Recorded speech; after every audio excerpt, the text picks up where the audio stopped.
দুনিয়ায় এত রকমের ফুল ফুটে শালা, আমার বিয়ার ফুল যে কোন গাছে ধরবো?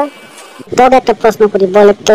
6 বছর আগে যদুর বয়স মধুর বয়সের থেকে 3 গুণ আছে, এখন যদুর বয়স কত বল? স্যার ওইটা মধুর বাপে খোঁজ করলে পাওয়া গেত নাকি? এটা কি বললো ছেলে রে? স্যার ওইটা বলতো সবাই, মুখ ধরেন প্রশ্ন। তুই কত ভালো স্টুডেন্ট দেখতেছি র। একটা আপেলের দাম যদি 3 আনা হয়, 6টা আপেলের দাম কত বল একটু দেখি। স্যার একটা আপেল 3 আনা আপনার চাচা আপনারে দিব। দেখছিস, 3 দিয়ে পূরণ করলে হয়ে যা। এইটুকু মাথায় ঘিরে নাই, কি বলতো স্টুডেন্ট রে? ওই চান্দার বেটা, তুই বলতো, আমার একটা কুত্তা আছে, এটার ইংলিশ কি হবে বল তো? স্যার কি প্রশ্ন করলো বাসে, তাই আমি এটা বলতে পারবো না। Sir I M a dog. এগুলো কি গাধা না পায়জামা রে? একটা প্রশ্ন বলতে পারে না। তা আপনি যে বিড়ি কোম্পানিতে ইন্টারভিউ দিতে আসছেন, আপনার তো অভিজ্ঞতা আছে। এখন কিন্তু আমি জিজ্ঞাসাবাস করবো, ভাইবা দিতে হবে, নাহলে কিন্তু চাকরি হবে না, চাকরি নট।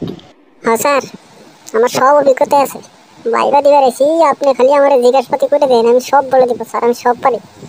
আমি স্যার স্মার্ট পোলা। আচ্ছা, তাহলে ভাইবা শুরু করা যাক। বল একটু দেখি, পৃথিবীর আকার কেমন? স্যার এটা নাকি আপনি বোকাচোদার মতো প্রশ্ন করলেন? পৃথিবীর আকার তো সবই বলতে পারে। পৃথিবীর আকার হইলো আন্ডাকার।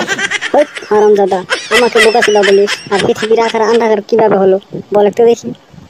স্যার পৃথিবী হচ্ছে আন্ডার মতন গোলাকার, তার জন্য আমি বলছি পৃথিবী আন্ডাকার। আর পৃথিবী তো গোলাকার সবাই জানে, আর যার জন্য বলছি আমি আন্ডাকার, আন্ডা তো বলি স্যার। ও আচ্ছা, তাই তো। এটা তো আমি কখনো ভাবি নাই, তুই তো দেখি স্মার্ট পোলা এটা। আচ্ছা ঠিক আছে, তোর দ্বিতীয় প্রশ্ন হলো, তুই যে বিড়ি কোম্পানিতে ভাইবা দিবার আইসা, বিড়ি মদ গাঁজা কি কি খাস? এখন কিন্তু সব বলতে লাগবো, আর বিড়ি না খাইলে কিন্তু বিড়ি কোম্পানিতে চাকরি দিব না। আর আমি তো এমনি সবকিছুই খাই, কিন্তু বিড়িটাও তো বেশি খাই না, 3-4 আলির মতো খাই। আবার আমার বিড়িও তো খাইয়ে মন ধরে না, 3-4 আলি খাইলে হয়ে যায়। ওই বোকাচোদা, 3-4 আলি কয়টা হয় সেটা বলছি না, ভাইবা দিতে চাচ্ছস কয়টা হবে সেটা বলতে হবে।